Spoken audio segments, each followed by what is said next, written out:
Bonjour Valentin Lugenstrass, bienvenue sur Radio Anthropocène et merci d'avoir accepté notre invitation. Bonjour et puis meilleurs vœux déjà pour commencer. Bonne année, exactement. Alors vous êtes adjoint au maire de Lyon, en charge de la mobilité, de la logistique urbaine et de l'espace public. Actuellement, la ville de Lyon, elle est en profonde mutation urbaine, création du réseau des voies lyonnaises, aménagement de nouvelles lignes de transport, végétalisation, modification des réglementations de stationnement, etc., etc. Alors la question qu'on se pose un peu dans un premier temps, dans Regard sur l'actualité, c'est de savoir qui de la métropole de Lyon ou de la ville a la main sur ces projets et comment les rôles se répartissent. Voilà, c'est vrai que chacun a sa compétence un peu sur l'ensemble de ces projets qui touchent aux mobilités, aux espaces publics. Voilà, on est plusieurs entités en l'occurrence à être actifs là-dessus.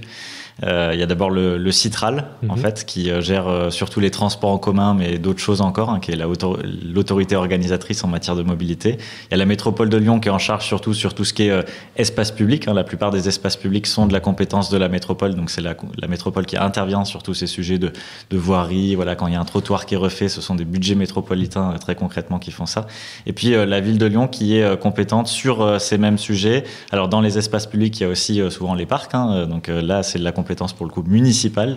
Les parcs, c'est pas dans ma délégation, mais malgré tout, c'est un espace public. Et puis sur les sujets de mobilité, on est chargé de tout ce qui est stationnement, effectivement, stationnement divers et variés, et aussi tout ce qui est libre service, notamment donc l'autopartage et les trottinettes en libre service.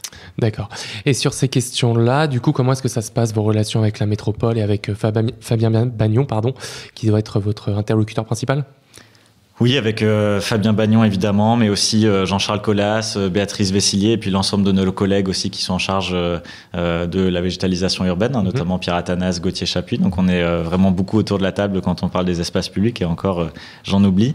Donc ça se passe évidemment très bien parce que on est dans une même majorité et d'une même couleur politique à la ville, à la métropole et au Citral. Donc forcément ça simplifie énormément les discussions. Après chacun est évidemment en tant que membre de l'exécutif dans son rôle, tout simplement, avec les services de chaque collectivité qui travaillent les sujets techniques. Et donc, voilà, on se met souvent ensemble. On a beaucoup de transversalité, comme on dit, qui s'est créée depuis 2020, où on se met ensemble avec plusieurs services différents, donc plusieurs élus, et aussi entre villes, métropole et Citral. Et à l'échelle nationale, là, il y a eu un remaniement la semaine dernière. Si je ne me trompe pas, jusqu'à présent, on n'a pas de ministre des Transports. Non, effectivement. Quel est votre point de vue sur la situation ? Eh ben, on est un peu orphelin, effectivement, au niveau des transports. On en parlait encore à midi là, avec des collègues sur la partie logistique, mais en général, effectivement, je trouve que c'est problématique, mais c'est peut-être pas le sujet le plus problématique dans le sens où on a un ministère de l'Éducation qui est en même temps que le ministère des Sports, donc ça c'est quand même un sujet hautement plus important peut-être.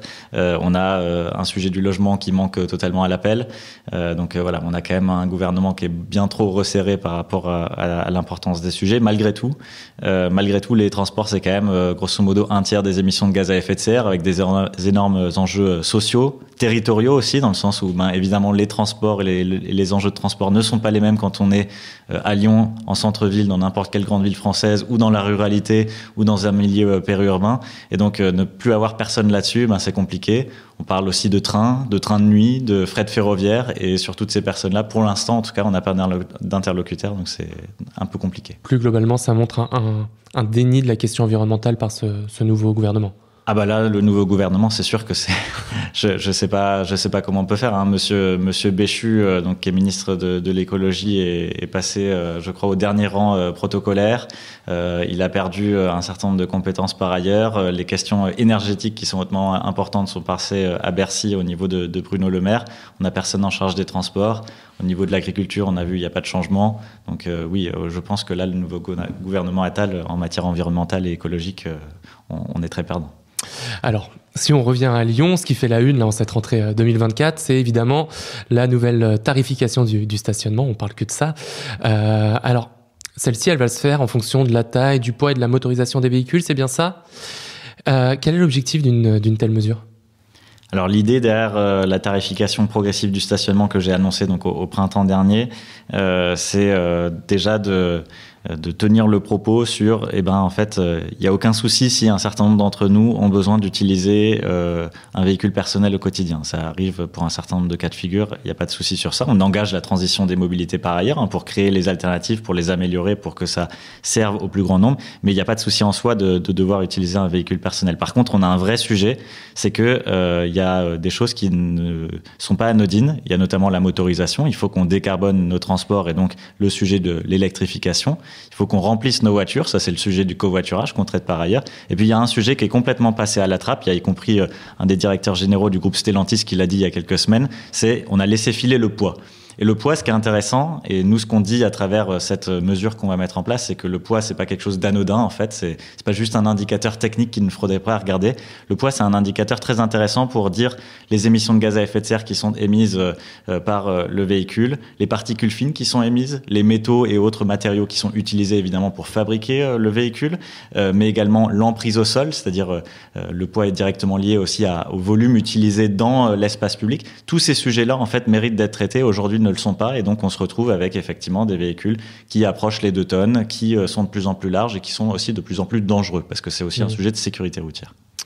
Alors, si on reprend un petit peu ça c'est d'une certaine manière, vous institutionnalisez un petit peu tous les mouvements qu'il y avait eu de dégonflage des pneus autour des SUV. Enfin, en gros, vous critiquez les SUV et l'augmentation de la place des SUV en ville. Moi, j'utilise pas le terme de SUV parce que je sais pas ce que c'est. Okay. Un Sport Utility Vehicle, SUV, donc c'est un peu tout et n'importe quoi selon la personne à laquelle on parle. Il y a des personnes pour lesquelles un SUV, c'est le 4x4, enfin ce qu'on appelait il y a quelques années encore un 4x4. Maintenant, c'est rentré dans la catégorie des SUV. On considère plutôt que la Peugeot 3008 est un SUV généralement, mais du coup, ça n'a pas de définition. J'entendais d'ailleurs récemment dire quelqu'un que probablement selon les pays, la définition de SUV risque de bouger, voire selon les régions. Enfin voilà. Donc, j'utilise pas le terme du SUV. Le sujet, c'est le poids des véhicules n'est pas quelque chose d'anodin, et donc on va traiter ce sujet du poids des véhicules dans notre nouvelle tarification progressive du stationnement, en disant effectivement, on ne peut pas laisser filer le poids à l'infini comme ça vers le haut. À un moment donné, c'est un sujet trop important, environnemental et en matière de sécurité routière et en matière d'espace public. Et alors du coup, c'est quoi le poids défini qu'il faudrait ne pas dépasser? Comment est-ce que vous réglementez autour de ça? Alors, d'une part, il y a la Convention citoyenne pour le climat qui a travaillé sur ce sujet, à l'époque sur le bonus-malus qui a ensuite été en partie mis en place par le gouvernement. Il proposait 1400 kilos à l'époque. Ensuite, il y a eu différents débats. Nous, on va préciser l'ensemble des modalités de cette politique d'ici quelques semaines. D'accord. Donc, l'ensemble des détails, mais aussi des démarches très pratico-pratiques pour les Lyonnaises et les Lyonnais, les visiteurs. Tout ça sera connu d'ici quelques semaines pour la mise en place donc avant l'été. Et donc, tout sera sur la table. Et en termes de prix, comment est-ce que ça va évoluer? Quels vont être les changements? Est-ce que ça, vous pouvez nous en parler? Il y a une première chose qu'on a déjà annoncée au printemps, donc je peux vous le redire ici. Puis pour le reste, donc ce sera dans quelques semaines. C'est pour les résidents. On a d'ores et déjà annoncé que donc il y aura 3 catégories. Ça, ce sera le cas pour les visiteurs et les résidents. Une catégorie standard qui concernera le gros des véhicules. Une catégorie majorée, donc au-delà d'un certain seuil qui concernera les véhicules donc les plus lourds. Et puis il y aura aussi une catégorie réduite. C'est la différence notamment par rapport à d'autres villes qui ont ces projets similaires. C'est que nous, on a souhaité aussi faire une catégorie, on va dire, incitative. Il y a aussi en fait des véhicules, c'est ce que je disais, il n'y a aucun souci d'avoir besoin à un moment donné d'utiliser un véhicule personnel au quotidien. Mais par contre, il y a un sujet, utiliser donc un véhicule plutôt électrique et plutôt sobre, plutôt léger. Et donc, en deçà de 1000 kilos, il y aura aussi un tarif plutôt incitatif. Et donc, pour les résidents, ça va donner 15 € pour le tarif réduit, 30 € pour le tarif standard par mois, et puis 45 € pour le tarif majoré. Est-ce que justement ce tarif-là, alors là on parle pour les habitants lyonnais, mais bon, on suppose que pour les non-habitants qui viendront épisodiquement se garer dans la ville, il y aura aussi des évolutions du tarif. Il y aura ces mêmes 3 catégories, oui, effectivement. Est-ce que pour cela, le tarif qui va être mis en place, il sera, si on parle d'incitation, est-ce que ça va suffisamment inciter à ne pas acheter de gros véhicules, ou est-ce que plutôt ça va être désincitatif, ou j'ai perdu le mot, désincitatif à l'achat de gros véhicules? Qu'est-ce qu'on attend de cette mesure? En tout cas, ce qu'on souhaite, c'est vraiment envoyer ce signal-là. Après, est-ce que en faisant le calcul du gain qu'on a par rapport à l'achat d'un véhicule plus lourd, qui est par ailleurs souvent quand même plus cher qu'un véhicule plus léger ou plus petit, et puis la question de stationnement, et puis la question d'assurance, ça c'est un calcul qui est quand même un peu complexe, qu'il faudrait faire plutôt au cas par cas, parce que les usages jouent énormément dans ça. On sait que le coût d'une voiture par an, c'est en moyenne 4 000 €, mais ça peut être beaucoup moins, et ça peut être beaucoup plus selon les usages, selon le type de véhicule, etc. Donc là, on aura en tout cas un différentiel tarifaire. J'espère que le fait de tenir ce propos, le fait de mettre en œuvre cette politique qui, je l'espère, apportera sur plusieurs années vraiment des changements, et j'espère qu'ils seront visibles, et on va d'ailleurs mettre en place des choses, y compris avec des chercheurs, pour évaluer en fait notre politique publique. Et ben, j'espère que ça apportera du mieux, et qu'on reviendra en tout cas en arrière sur cette question du poids, parce qu'on a laissé filer ça sans raison. Parce qu'on se doute aussi que les personnes qui achètent ces véhicules-là, ce sont aussi les personnes qui ont le plus de moyens, donc peut-être qu'ils vont moins subir l'évolution du prix. Oui, il y a une étude de l'ADEME qui a montré que c'est plutôt corrélé, on va dire, le fait d'être plus aisé et d'avoir du coup un véhicule aussi plus lourd, plus grand, etc. Il y a malgré tout des cas particuliers, notamment pour les résidents, on va le prendre en compte parce que les résidents font déjà une démarche en mairie. Et ben pour les résidents, on va mettre en place une tarification familiale et solidaire. Familiale, c'est-à-dire pour les familles qui ont 3 enfants à charge ou plus, eh bien ils auront, indépendamment de leur type de véhicule, automatiquement droit au tarif réduit. Et de même, pour les familles les plus modestes, en deçà d'un certain seuil de quotient familial, aussi automatiquement droit au tarif réduit. Et j'avais une question concernant les amendes. Est-ce que la tarification des amendes va également évoluer ? En fait, depuis 2018, bien sûr, c'est ça, oui. Depuis 2018, en fait, c'est un peu technique, mais on a dit que le stationnement est dépénalisé, et donc c'est les communes qui fixent cette amende, qui n'est plus techniquement une amende. En réalité, ça s'appelle maintenant un forfait post-stationnement, et ça correspond tout simplement à la durée maximale qu'on peut stationner et à son équivalent tarifaire. Donc en fait, aujourd'hui à Lyon, on peut stationner maximum 10 heures, et ce tarif de 10 heures, ça correspond automatiquement à ce que vous appelez l'amende. Voilà. D'accord. Donc ça va évoluer forcément dans le sens où on aura 3 catégories, donc il y aura 3 tarifs différents maximaux dans la journée. D'accord. Et toujours concernant le stationnement, on voit qu'il y a des zones qui n'étaient pas payantes actuellement dans la ville de Lyon, qu'ils deviennent comme des parties du 7e arrondissement, du 3e également. Quelle est votre politique sur l'extension des zones payantes de stationnement sur la ville ? Pour le coup, la raison d'être du stationnement payant, c'est celle d'améliorer la rotation. On le voit, et puis les habitants le voient très bien, qui sont en zone gratuite. Quand on est en zone gratuite, il y a quasiment aucune rotation. Les places sont en permanence occupées par ce qu'on appelle des voitures ventouses, donc des voitures qui ne servent peut-être une fois par semaine, peut-être même souvent moins. L'idée avec le stationnement payant, c'est de venir redynamiser ça en réalité, et d'apporter plus de place aussi pour celles et ceux qui en ont besoin. Voilà. Et on voit que dans beaucoup de secteurs de la ville, en réalité, ce sont les résidents, même les commerçants, qui nous demandent en réalité de mettre en place le stationnement payant, parce qu'ils voient bien que devant chez eux, ça ne bouge pas du tout. Et donc, pour le coup, c'est satisfaisant pour personne. Et donc, progressivement, d'année en année, en fait, on ajoute des places payantes. On est aujourd'hui, donc après 3-4 ans de mandat, on est à 50% à peu près des places qui sont payantes à Lyon. On était à moins en début de mandat, et on va continuer encore, vous l'avez dit, dans le 7e, dans le 9e, dans le 8e arrondissement. On va continuer d'année en année de venir créer des poches de stationnement payantes pour arriver justement à avoir quelque chose qui soit bien plus optimisé, bien plus intelligent sur l'espace public. D'accord. Tout à l'heure, vous nous parliez du covoiturage. Alors, où est-ce qu'on en est de ce covoiturage ? Vous avez annoncé, je ne sais plus si c'était vous ou si c'était au niveau de la métropole, mais vous avez annoncé plus de 270% de trajets en covoiturage l'année dernière. Qu'est-ce que ça veut dire un chiffre comme celui-là ? Comment est-ce qu'on le mesure ? Est-ce que les mesures précédentes étaient bonnes ? Enfin, ça paraît énorme, de plus de 270%. Oui, ça veut dire, grosso modo, quand on a des chiffres aussi importants, ça veut dire qu'il y a une dynamique importante, mais que probablement on part aussi assez bas. Il faut pas se raconter des salades. Malgré tout, ce que ça veut dire, ce chiffre, et on en est très fiers pour le coup, c'est que la métropole de Lyon est aujourd'hui le territoire français qui est le plus dynamique en matière de croissance du covoiturage. Et ça, c'est une bonne nouvelle, parce que nous avons mis en place ici localement avec la métropole de Lyon des choses pour justement soutenir le covoiturage, que ce soit des aides, des infrastructures aussi, notamment dans les communes de première couronne aussi, à Lyon aussi. Et puis le gouvernement a fait quelque chose, il faut le dire, qui était très bon, avec le plan covoiturage au niveau français. avec donc Clément Beaune et ses collègues qui ont annoncé ça, avec des aides, y compris financières, avec une simplification des plateformes. Et pour le coup, on voit que ça porte ses fruits, notamment grâce aux applications numériques. Et ben, ce covoiturage du quotidien, c'est-à-dire trouver grosso modo une âme sœur qui permette de faire ce trajet en commun, et ben ça se simplifie, ça se démocratise. Il y a des voies sur la métropole de Lyon qui sont dédiées au covoiturage. Est-ce qu'aujourd'hui on a les moyens de verbaliser des personnes qui les emprunteraient et qui ne seraient pas en covoiturage ? Aujourd'hui, on a mis en place ces voies de covoiturage donc sur la M6 et la M7. D'ailleurs, ça va être continué sur l'A6, A7 qui est de la compétence de l'État très prochainement. Aujourd'hui, c'était quelque chose qui était pédagogique dans le sens où effectivement, il y avait les capteurs qui faisaient les mesures pour nous dire quel était le taux de respect. Je vous cache pas, il est assez faible. Je crois que tout le monde l'aura noté si on utilise la voie de covoiturage. Mais par contre, là, dans les prochains mois, là, au cours du premier trimestre, probablement, peut-être un peu après, eh ben, il y aura la mise en place des radars de contrôle. Donc, on sortira de cette période pédagogique qui aura duré grosso modo 2 ans.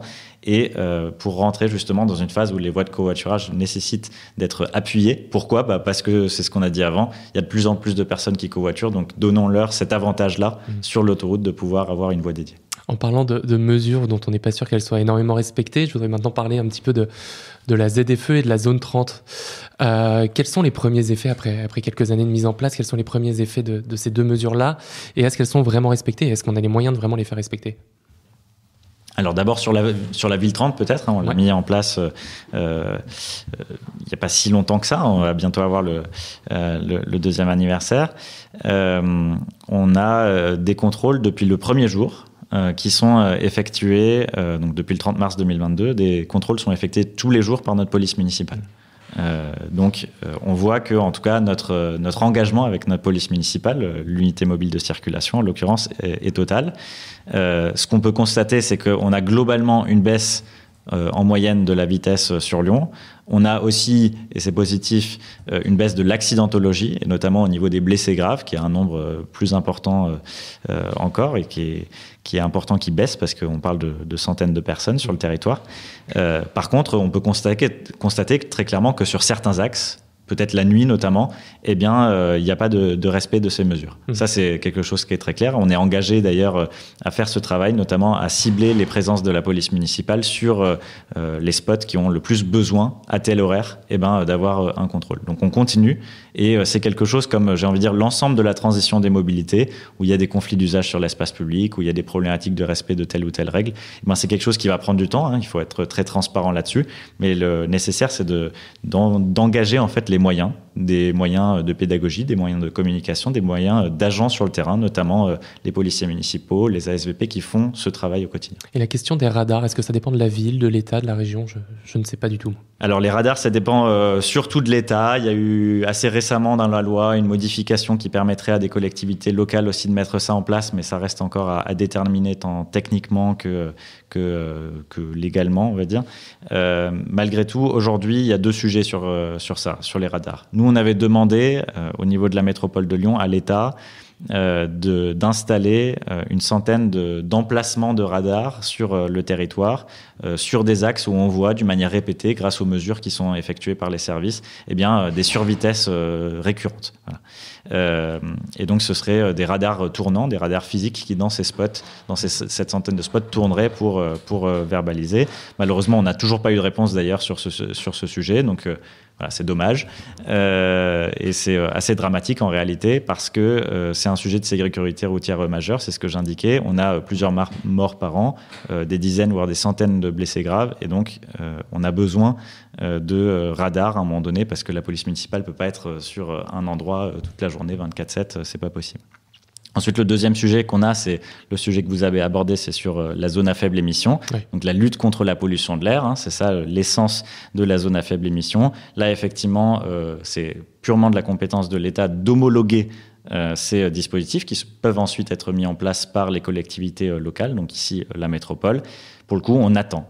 Voilà, on attend tout simplement l'homologation de l'État. Ça nous a été promis en début de mandat pour vraiment le début du mandat, 2021, puis de mois en mois, de trimestre en trimestre, et ben on a perdu un trimestre, un semestre, etc. Là, on espère pouvoir les mettre en place techniquement vraiment pour 2025. Parce qu'aujourd'hui, la zone à faible émission de la métropole, elle n'est pas effective. Elle est effective, évidemment. Hein. La zone à faible émission des professionnels a été votée en 2019 et mise en place en 2020. On a étendu la zone à faible émission aux particuliers, comme nous le demandait la loi, et pour lutter contre la pollution de l'air. Là, au 1er janvier 2024, les critères 4 ont été interdits sur le périmètre central, hein, donc Lyon, Villeurbanne, Caluire, ainsi que le périphérique et la M6, M7. C'est ce qui est nouveau dans le périmètre. Et aujourd'hui, le contrôle, très clairement, est effectué par les policiers municipaux, mais on a besoin, sur ce type de flux, notamment sur les grands axes, hein, le périphérique, l'autoroute, on a besoin forcément de radars parce que là encore, le policier il peut pas verbaliser un volume aussi important de véhicules qui passent. Si on aborde maintenant la question peut-être de l'intermodalité, c'est-à-dire du passage de différents moyens de transport, que ce soit de la voiture au vélo, au transport en commun. Alors, il y a effectivement la question des voies lyonnaises qui sont en train de se développer. Je crois que c'est plutôt développé par la métropole à ce niveau-là. Vous travaillez également sur l'intermodalité du transport de marchandises. Si j'ai bien vu l'ensemble des publications qui ont été faites dernièrement. Et donc, il y a un gros travail qui est fait sur la navigation fluviale. Comment est-ce qu'on fait aujourd'hui dans une ville comme Lyon, pour sortir un petit peu de cette réflexion en silo du transport, c'est-à-dire d'un côté les marchandises, de l'autre côté les personnes. Comment est-ce qu'on fait pour repenser un réseau de transport qui arriverait à mixer et les personnes et les marchandises ? C'est très intéressant comme question parce qu'on parlait juste avant du transport de personnes. Au niveau du transport de personnes, on a l'habitude d'avoir des gares, même ce qu'on appelle des pôles multimodaux, c'est-à-dire à la Pardieu ou à Perrache, on peut prendre le train, le métro, le bus, le tram, à peu près tout. Et puis, on a cette intermodalité, c'est-à-dire aussi ce changement de mode qui peut s'opérer sur un déplacement. Aujourd'hui, sur la logistique, donc le transport de marchandises, c'est quelque chose qu'on n'a pas ou assez peu. Trop peu, en tout cas, à notre goût, et trop peu par rapport aux enjeux qui sont fixés, y compris au niveau national, par rapport aux enjeux de décarbonation, notamment, ou de respect de l'espace public.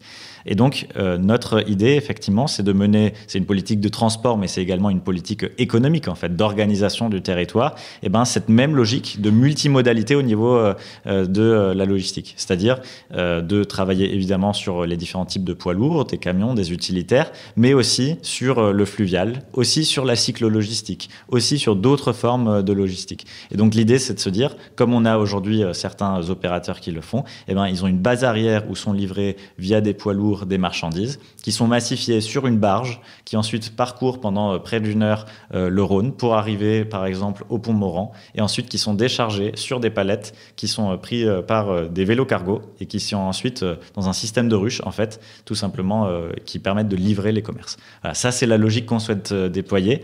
Il faut bien se dire que la logistique, c'est à peu près la compétence de personnes, y compris de l'État ou de la région, qui ont pour le coup des compétences économiques, par contre. Mais c'est un rôle majeur qu'en tant que commune, qu'en tant que collectivité locale, on s'en occupe parce qu'on voit les impacts sur l'espace public, parce que ça fait partie du tiers d'émissions de gaz à effet de serre dont je parlais. Ça fait partie aussi de la pollution de l'air. Et puis, moi, le rôle que je me suis donné en arrivant en début de mandat, c'est sur ce sujet de faciliter, de fédérer. On n'a pas de compétences directes, mais par contre, on a des relations avec évidemment la métropole, évidemment la SNCF, évidemment la Poste, évidemment les Voies navigables de France, la Compagnie nationale du Rhône, toutes ces entreprises-là, pour le coup, publiques ou parapubliques que j'ai citées, mais on a aussi des relations avec tout un tas de transporteurs, avec des grandes entreprises de grande distribution, etc. Et en fait, mettre un certain nombre de ces entreprises autour de la table, venir leur parler de nos enjeux, leur demander un certain nombre de choses, ça permet de faire avancer cette question de la multimodalité logistique. Vous parlez justement de l'utilisation des fleuves. C'est quelque chose qui, je suppose, est important, surtout dans la mesure où vous tentez de diminuer la place du transport routier au sein de la ville, avec des zones qui vont être piétonnisées, ce qui inquiète beaucoup de monde, avec la peur pour les différents magasins de ne plus pouvoir s'approvisionner correctement, ou alors que ça sature trop le réseau. Comment est-ce que les deux fleuves, enfin la rivière et le fleuve, la Saône et le Rhône, peuvent être mobilisés dans ces cadres-là pour désengorger le réseau routier de la ville ? C'est un sujet important, effectivement, de travailler la Saône et le Rhône en matière de logistique, en matière de transport de passagers aussi. On va le faire en 2025 avec une expérimentation de vraies navettes fluviales de transport en commun intégrées au réseau TCL. Parce que, effectivement, aujourd'hui, ce sont des espaces qui ne sont pas utilisés et parce qu'on voit qu'il y a du potentiel pour avoir un espace aussi qui soit utilisé d'une manière plus respectueuse, que ce soit de l'environnement ou des activités humaines, des activités sociales qu'il y a dans la ville. Je dirais même, par contre, que l'usage de nos 2 cours d'eau est un sujet presque patrimonial, traditionnel, en fait. C'est un sujet social majeur. Aujourd'hui, on a complètement oublié en fait l'usage de nos cours d'eau. C'est pour ça qu'on travaille sur les questions de logistique et de transport de passagers pour qu'on se réapproprie ça. Mais c'est pour ça qu'on travaille aussi sur les questions du festival entre Rhône et Saône, de travailler avec des associations pour venir renaturer certaines berges, certains abords de fleuves ou de rivières. C'est pour ça qu'on travaille aussi à des activités sportives qui puissent se faire justement au niveau de l'eau.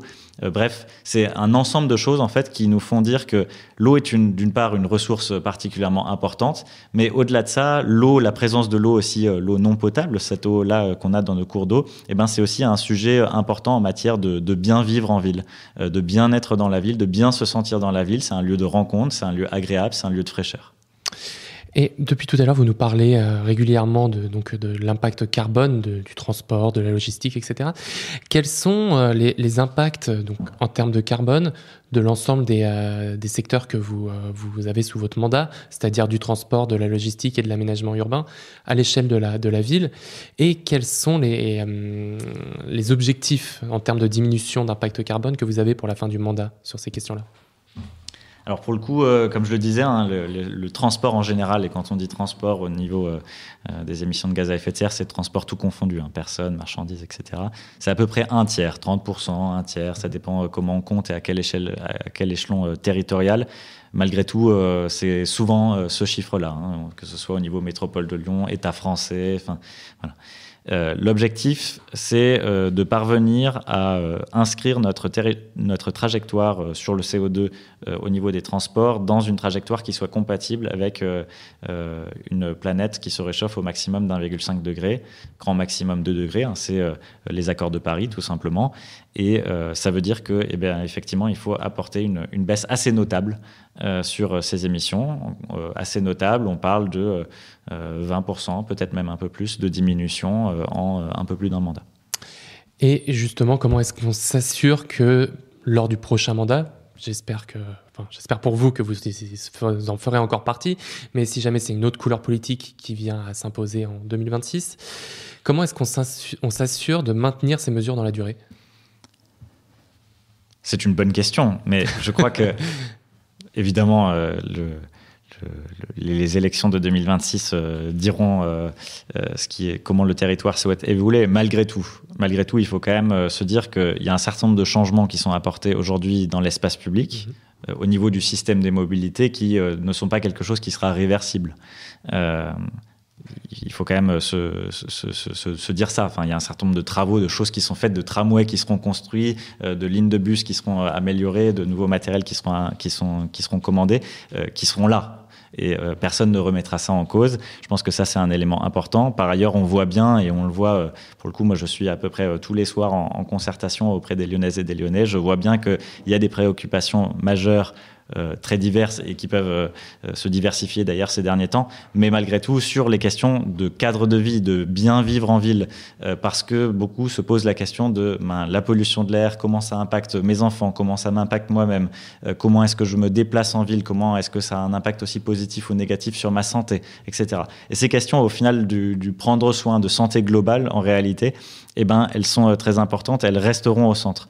Et on voit que nous sommes effectivement très ambitieux sur ce sujet parce qu'on considère que l'ensemble des enjeux que j'ai cités sont particulièrement importants pour avoir une ville qui reste vivable, qui reste à taille humaine, qui reste dynamique, qui reste aussi et qui devient plus résiliente. Parce qu'on a besoin effectivement de transformer notre ville pour l'adapter au changement climatique, pour se dire que oui, on pourra vivre à Lyon dans les prochaines décennies.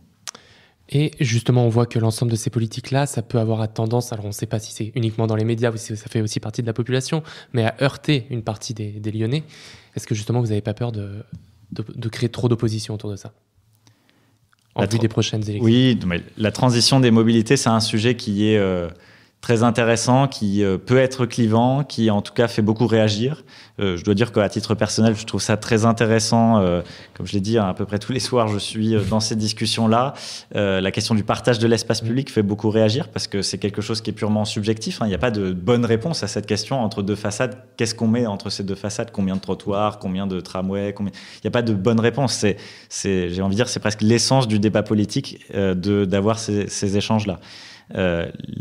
Ma position, ma posture en tout cas en tant qu'élu, en tant qu'adjoint au maire, depuis le début du mandat, c'est d'avoir une posture de transparence, d'expliquer comment sont les choses, quels sont les enjeux, et de venir proposer un certain nombre de solutions. Je pense qu'en expliquant ces choses-là, en faisant cette pédagogie-là, ça permet aussi d'augmenter l'acceptabilité des mesures que nous prenons.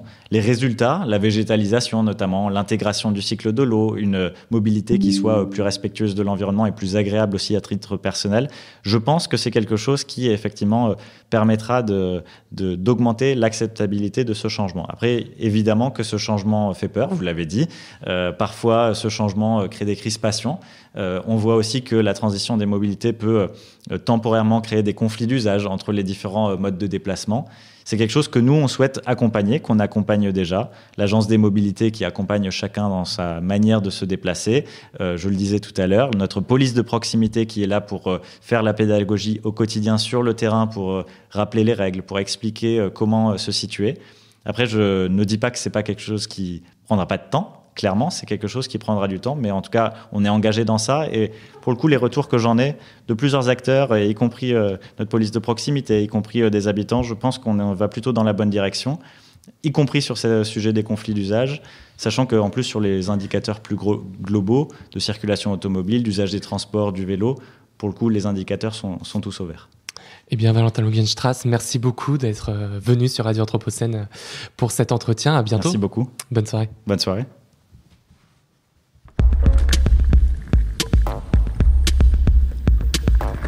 Regard sur l'actualité. Regard sur l'actualité. Au cœur du changement global.